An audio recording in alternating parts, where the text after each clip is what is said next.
శ్రీలంక వేదికగా జరుగుతున్న ట్రై సిరీస్లో భాగంగా సోమవారం దంబుల్లాలో ఇండియా ఏ శ్రీలంక ఏ మధ్య ఓ హై వోల్టేజ్ మ్యాచ్ జరిగింది. ఈ మ్యాచ్ టై కావడంతో ఫలితం కోసం సూపర్ ఓవర్ నిర్వహించారు. సూపర్ ఓవర్లో గెలవడానికి 17 పరుగులు చేయాల్సిన తరుణంలో భారత జట్టు కేవలం 9 మాత్రమే చేయగలిగింది. సూపర్ ఓవర్ ఆఖరి 3 బంతుల్ని ఎదుర్కొన్న వైభవ్ సూర్యవంశీ జట్టును గెలిపించలేకపోయాడు. దీంతో ఇండియా ఏ టోర్నీలో వరుసగా రెండో ఓటమిని చవిచూడాల్సి వచ్చింది. మ్యాచ్ ముగిసిన తర్వాత భారత బ్యాటర్లు వైభవ్ సూర్యవంశీ, సూర్యాంశు షెట్గేలు పెవిలియన్కు తిరిగి వెళ్తుండగా శ్రీలంక ఆటగాళ్లు స్లెడ్జింగ్కు దిగి భారత ఆటగాళ్లను రెచ్చగొట్టారు. ఇది కాస్త శృతిమించడంతో వైభవ్ వెనక్కి తిరిగి లంక ఆటగాళ్లతో వాగ్వాదానికి దిగాడు. ఈ హీటెడ్ ఆర్గ్యుమెంట్ సమయంలో కోపాన్ని అంచుకోలేకపోయిన వైభవ్ సూర్యవంశీ ఒక శ్రీలంక ఆటగాన్ని గట్టిగా వెనక్కి నెట్టివేశాడు. దీంతో మైదానంలో ఒక్కసారిగా ఉద్రిక్త వాతావరణం నెలకొంది. వెంటనే మిగతా లంక క్రికెటర్లు, అంపైర్లు జోక్యం చేసుకుని వైభవ్ను పక్కకు తీసుకెళ్లారు. క్రికెట్ మైదానంలో ఇలాంటి శారీరక ఘర్షణలు తీవ్రమైన నేరంగా పరిగణిస్తారు. ఐసీసీ నిబంధనల ప్రకారం ఆటగాళ్ల మధ్య భౌతిక దాడులు పూర్తిగా నిషేధం.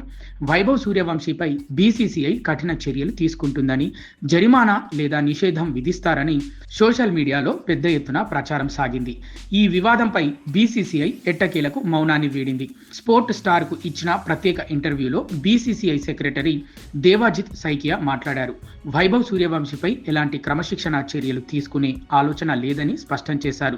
ప్రస్తుతానికి మా ఆటగాళ్లు కేవలం టోర్నమెంట్ పై మాత్రమే దృష్టి పెట్టాలని కోరుకుంటున్నామని అన్నారు. గ్రౌండ్ బయట లేదా పక్కన జరిగే ఇలాంటి అనవసరమైన విషయాల వల్ల ఏమాత్రం డైవర్ట్ కాకూడదు అని సైకియా అన్నారు. భారత కోచ్ కూడా లంక ఆటగాళ్లకు మైదానంలో ఎలా ప్రవర్తించాలో నేర్చుకోవాలంటూ గట్టి కౌంటర్ ఇచ్చారు. ఐసీసీ కోడ్ ఆఫ్ కండక్ట్ లోని ఆర్టికల్ 2.12 నిబంధన ప్రకారం అంతర్జాతీయ మ్యాచ్ జరుగుతున్న సమయంలో ఒక ఆటగాడు తోటి ప్లేయర్, సపోర్ట్ స్టాఫ్, అంపైర్ లేదా మ్యాచ్ రెఫరీతో అనుచితమైన రీతిలో శారీరకంగా తాకడం లేదా ఘర్షణ పడటం పూర్తిగా నిషిద్ధం. ఒకవేళ ఎవరైనా ఆటగాడు కావాలని లేదా అజాగ్రత్తగా ప్రత్యర్థి ప్లేయర్ పైకి దూసుకెళ్లినా నెట్టినా అది రూల్స్ ఉల్లంఘన కిందకే వస్తుంది. అయితే ఈ తప్పు తీవ్రతను అంచనా వేసేటప్పుడు ఆ గొడవ ఏ పరిస్థితుల్లో జరిగింది, ఎవరైనా ముందుగా రెచ్చగొట్టారా, దెబ్బతిన్న వ్యక్తికి ఏమైనా గాయాలయ్యాయా అనే విషయాలను మ్యాచ్ రెఫరీ క్షుణ్ణంగా పరిశీలిస్తారు.